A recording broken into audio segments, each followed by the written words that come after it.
মই পূৰ্বতেও অসমৰ সংবাদ মাধ্যমৰ আগত কৈছিল যে জলে যেনে ধৰণে সিদ্ধান্ত দিব সেই সিদ্ধান্তকে মই নিষ্ঠাৰে পালন কৰিম। এতিয়া দলে সিদ্ধান্ত দিছে ডিব্ৰুগড়ৰ পৰা প্ৰতিনিধিত্ব কৰাৰ বাবে নিশ্চিতভাৱে প্ৰতিনিধিত্ব কৰিব লাগিব আৰু ডিব্ৰুগড় জিলাতেই মোৰ জন্ম আৰু ডিব্ৰুগড় লোকসভা সমষ্টি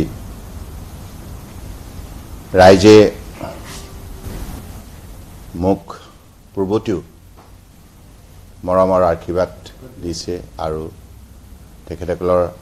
মৰম আশীৰ্বাদ সহযোগিতাৰ বাবে মই পূৰ্বতেও সাংসদ হিচাপে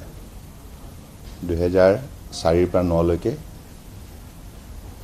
ৰাজ্যবাসীক সেৱা কৰা সমষ্টিবাসীক সেৱা কৰাৰ সুযোগ লাভ কৰিছিলোঁ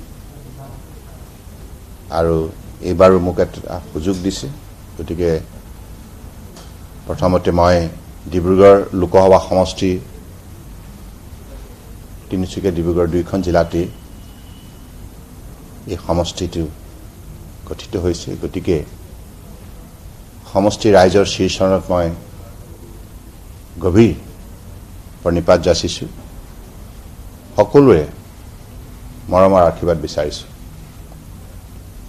আৰু অসমৰ ৰাইজলৈ মই মোৰ আন্তৰিক সেৱা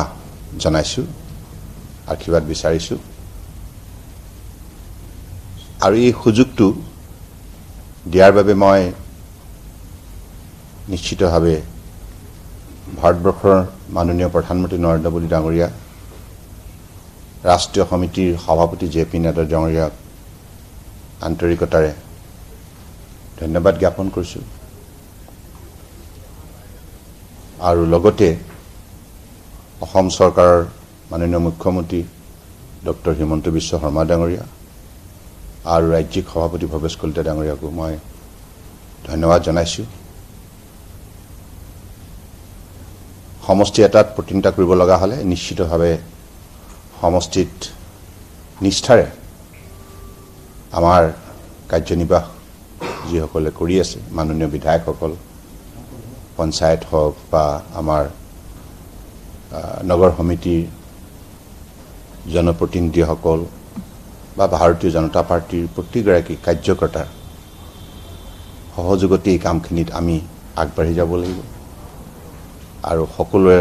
সহযোগিতা লৈ আৰু বৰ্তমানৰ আমাৰ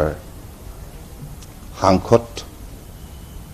কেন্দ্ৰীয় মন্ত্ৰী ৰামেশ্বৰ তেলী ডাঙৰীয়া মোৰ ভাতৃপ্ৰতিম আৰু প্ৰতিগৰাকী বিধায়ক সাংসদ বা প্ৰতিগৰাকী দলৰ কাৰ্যকৰ্তাৰ সৈতে মিলি আমি দলৰ স্বাৰ্থত একেলগে কাম কৰিম আৰু সমষ্টি ৰাইজৰ শীৰ্ষণত মোৰ দুৱাই সকলোৱে সহযোগিতা বিচাৰিম। ৰামেশ্বৰ তেলী ডাঙৰীয়া অত্যন্ত নিষ্ঠাৰে তেখেতে জনসাধাৰণক সেৱা কৰি আহিছে আৰু খুব ভদ্ৰ এগৰাকী জনপ্ৰতিনিধি, ৰাইজেও তেখেতক খুব মৰম কৰে আৰু মোৰ ভাতৃপ্ৰতিম।